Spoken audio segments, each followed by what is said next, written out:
So what happens is German roaches go through three life stages. So they go from egg or larva, then they go into a nymph, which is a juvenile, and they have a few stages of what are called instars, where basically they just size up, they'll molt, they'll lose their skin, and they keep sizing up, sizing up, sizing up. And some roaches will have 3 to 5 stages of instars. So, and then they become a sexually mature adult. And so that process takes roughly 100 days.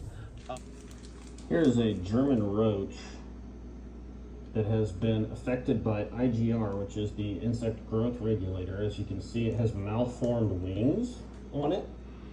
So its wings did not develop appropriately. This is a property I've been in, so it's been about 45 days, 50 days, and that's about how long it takes for that IGR to really go into effect here.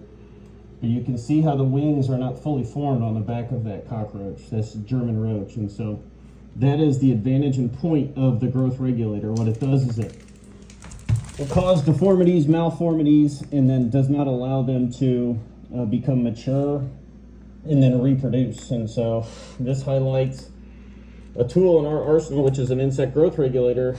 And they're great tools because now you have just stopped that roach from becoming reproductive.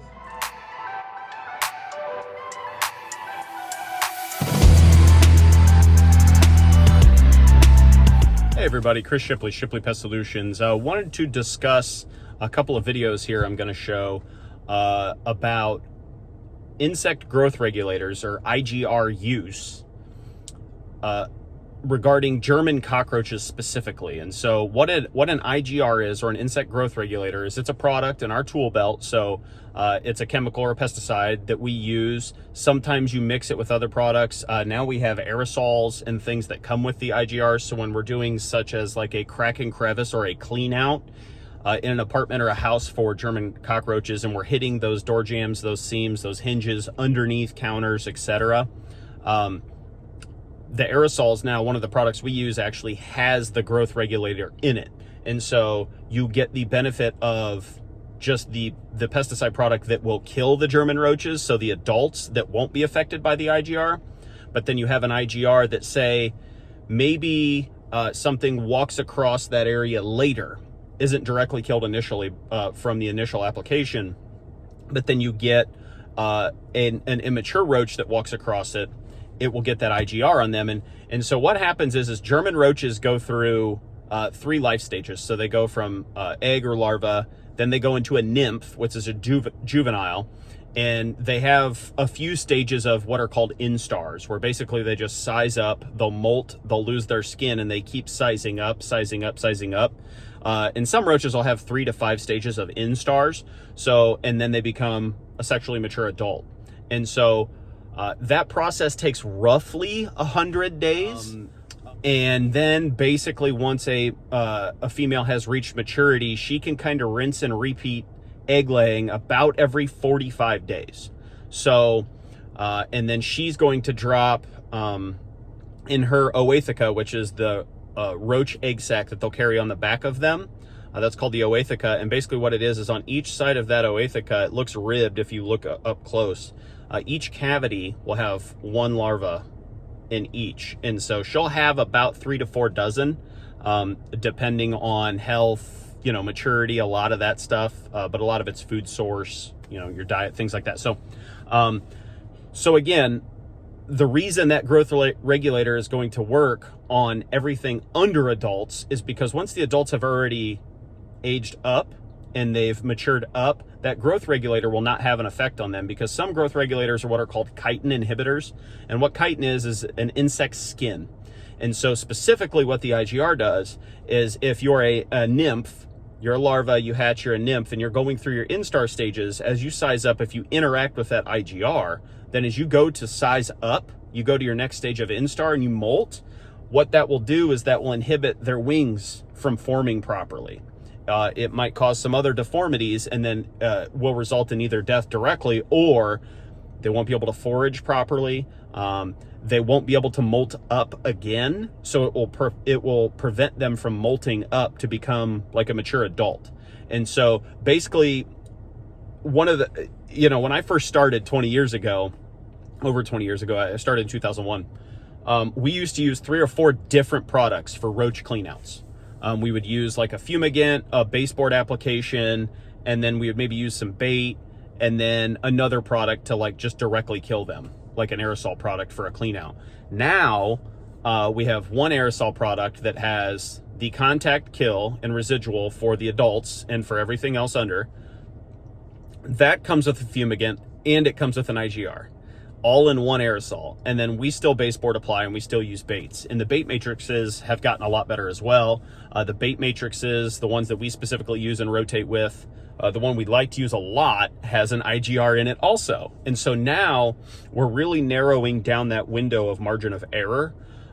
So say we come in and we treat a place, we do the baseboard application, we do the crack and crevice, the clean out, the kitchen clean out, do all the kitchen cupboards, cabinets, all that, bathroom, etc., baseboards throughout. And then we leave some glue boards behind, like 4 to 6 glue boards behind with bait on them. I don't like gunking up the cabinets because that bait stays there forever and it looks like putty, and then you got to take a putty knife to clean it off. I don't like doing that. I apply to glue boards because those glue boards can be picked up, thrown away. We also write the dates on the glue boards. And so now when we do all that, our margin of error is much, much smaller now because the products are so good that we don't have to be as precise as we used to have to be. You know, when I first started in 2001, the old moniker, you know, from the old guys was spray and pray. You just sprayed everything and it killed everything. Yeehaw. But the products, the technology of the products, everything's synthetic now for the most part, has gotten so good that it's more specific and precise application to where we're targeting certain areas. Another sort of, I guess, myth to crack here is that German roaches don't have a hive. I hear that a lot, that they're not a social insect, meaning they don't have a queen that sort of orders the cast down and dictates how the colony operates. They don't have a colony, they don't have a hive. They're individualistic. They just like the same environments. They like food, water, warmth. German roaches specifically, they want 75 degrees or above. So that's why you find them under microwaves, around your fry cookers, your bake ovens, bottom of fridges, underneath stoves, your TVs as the population expands out of the kitchen and bathroom, your electronics. That's why they like those areas. They want hot. And so they don't have a social class system where the queen is dictating everything. They just sort of go to those same areas because that's where they want to live.